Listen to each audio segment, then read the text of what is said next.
That's true. Yeah, that's true. Yeah, I used to swim where that well was, too. I mean, it was already pretty gross. You can't see shit anyway, and I don't know what's wrong with me, and it just got really itchy afterwards, but... now I guess I'll just double not swim there anymore. Because when you see a jellyfish by you, and you're like, oh, no, I'm out. Ew, oh, God. Like, it was either that or, like, a foot. Yeah. Yeah, in a shoe. In a shoe, jellyfish. Like, this is really not a good idea. What am I doing? So that's why it was stinging. Yeah, that was the foot again. Yeah. Oh shit, my foot just flew. A little chunk of bone protruding in me. Oh yeah, and apparently there's also like a Finnish equivalent of it. Ooh, Really? Yeah. the Fappa. No, it's called the Naki. The Mackie. Naki, not the Naki. Oh, because Mackie's a good roll, too. Yeah. Because it's basically a shape-shifting water spirit who usually appears in human form, but then it basically just pulls children down in water. So like, you know, like your usual evil water spirits or something like that. Yeah. It's something about pulling children down into water, because for some reason it's like, oh, kids. Well, there's also the... So, it's just to keep kids scared of going out into the water too far, right? That's fair. That's probably. Well, isn't there also the Kelpie? Yeah, I was about to say the Kelpie, yeah. The Kelpie as well. Yeah. Same thing, though. But it's like a horse. Mm-hmm. Like a seahorse. That, like, drowns your friends in front of you. Seduces What women. you watch. Has kids with them and stuff. So. And then drowns those kids. Yeah. So Kappa. Only doesn't have the water dish thing. Yeah, pretty much. Well, yeah, Kappa's like a turtle, right? Mm-hmm. Looks like a turtle. It's a man turtle thing. Man turtle thing. Man pig. Something like that. It's a man turtle thing. Kappa's like a Man turtle thing. mermaid horse. No, Kappa. Fuck, Kappa did I just is say the- Kappa again? Kelpie. Kelpie is Kelpie the mermaid is horse. the mermaid horse. So seahorse? No, seahorse is a seahorse. They're different. Seahorse is an animal. Yeah, I know. That exists. It's a mermaid horse. So Mermaid horse. Okay. Different than a seahorse. So it's kind of like a Capricorn, but instead of like a goat, it's a... Yeah, actually, yeah. It's kind of like a horse Capricorn. Fuck. Capricorn? Horsicorn. Horsicorn. There we go. We're not even drunk! And one final thing that's kind of cool that I don't think it's well known is the sea monk or the sea bishop. Oh, yeah. These are cool. Yeah, it's a name given to a sea animal found off the eastern coast of the Danish island of Zealand. Not New Zealand, Zealand. Just regular Zealand? Yeah, it's regular Zealand. It was described as a fish that looked like a monk. Well, technically it's just a manta ray. But then, you know, that's how I find it. It looks pretty manta ray. Yeah. Because they do have really, like, weird things. Well, it's not even just the like, if you look at a stingray or a manta ray, like, the eyes are on top. Mm-hmm. But when they come up to you, It's like, the mouth and, like, the little fucking nose thing. Yeah, it looks like a face. They have, yeah. It looks like a really fucking happy guy wearing, like, a Pope hat. I know. Yeah. So, they do, yeah. and Totally look like a little... like a He's just bishop really mitre. yeah. So, For sure, yeah. But yeah, basically the myth was that the king of Poland basically caught one of this and he wants to keep it. And then what the fish started talking. It's like, oh, release me and all that stuff. And of course, you know, the king was like, okay, prove it to me. And then he did the sign of the cross or something like that, and he just disappeared. fuck, okay. Yeah. Neat. And then disappeared into the sea, and then they became a legend. But then I could show you the picture of that one sea thing. He looks like a really happy man. Looks like a dude, yeah. And he seems so happy. Yeah. Oh, yeah. Yeah. And then the drawings of it's like, Hey, let me out, guy. Let me in, bro. I'm a fairy. yeah. You believe in fairies, don't you? Yeah. And then they made it up like a really cool statue of it. Let's see. Is that a good smile? No, that's not a good smile. That's a bad touch. That's a bad smile. Yeah, it's pretty... We should make our own figure company called Spooky Grin. Yeah. Fun. Cool. New Gunners Remix project. Well, like the black metal one wasn't enough. Yeah. Videos. We're doing taking on too much responsibility. We'll do it during the summer where it's super sunny out. This now.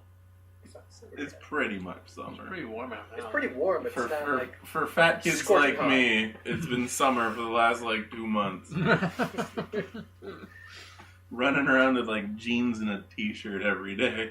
That's like me. Awful. So movies. Yeah, movies. I watched movies. I watched movies last night. Yay! And I was, for those of you that follow me on Snapchat, I was sending all those out. Mm-hmm. So I was pretty excited for one of them. Because I remember seeing the box art, the Blockbusters and Rogers way back in the day. And I'm like, diving bell suit, guy ripped in half. Oh my god, I need to watch this movie. And then there's another movie that has a slightly less exciting poster called Leviathan. I'm like, two guys going to the surface. That's cool. One was better than the other. Go figure. But they were basically the same thing. So I watched Deepstar 6, which came out in 1988. And it was basically the story. They never really specified when these took place.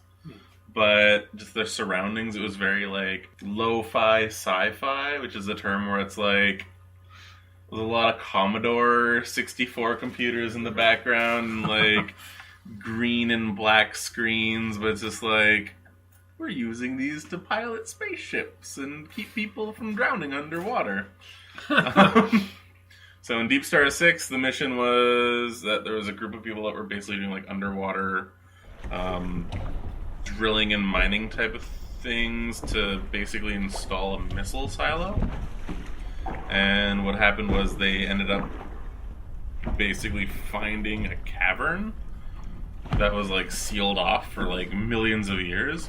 So the main guy's just fuck it, I don't give a shit, blow it. Cave it in, who gives a crap? We need to put in this missile silo. So they do that.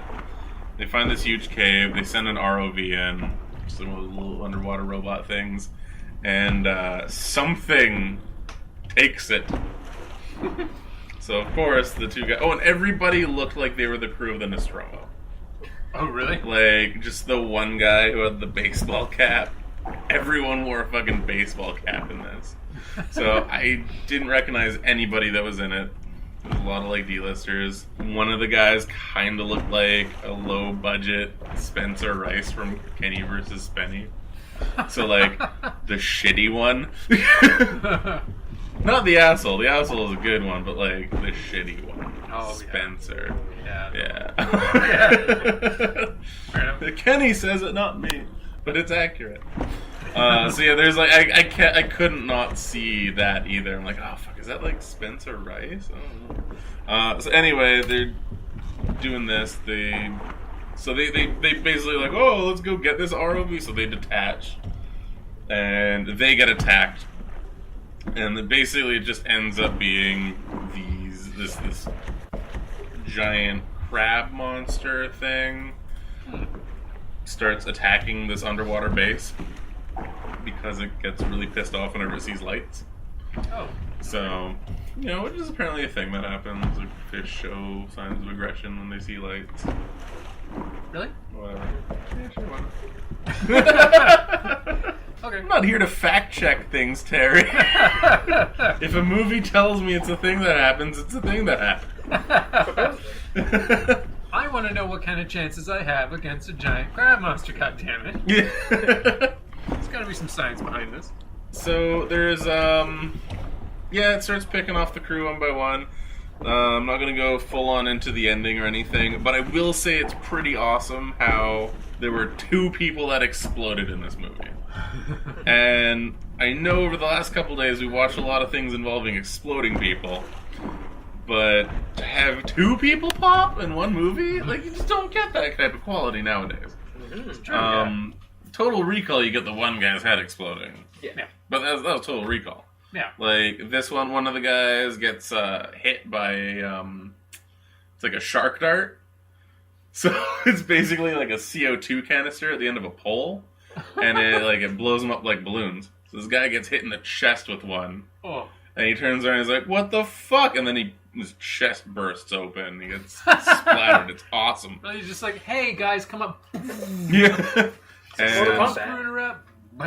then another guy basically like chickens out and tries to escape in one of the escape pods, and they're like, don't do that, you haven't decompressed yet, you dumb shit. But he was a piece of shit anyway. And he explodes.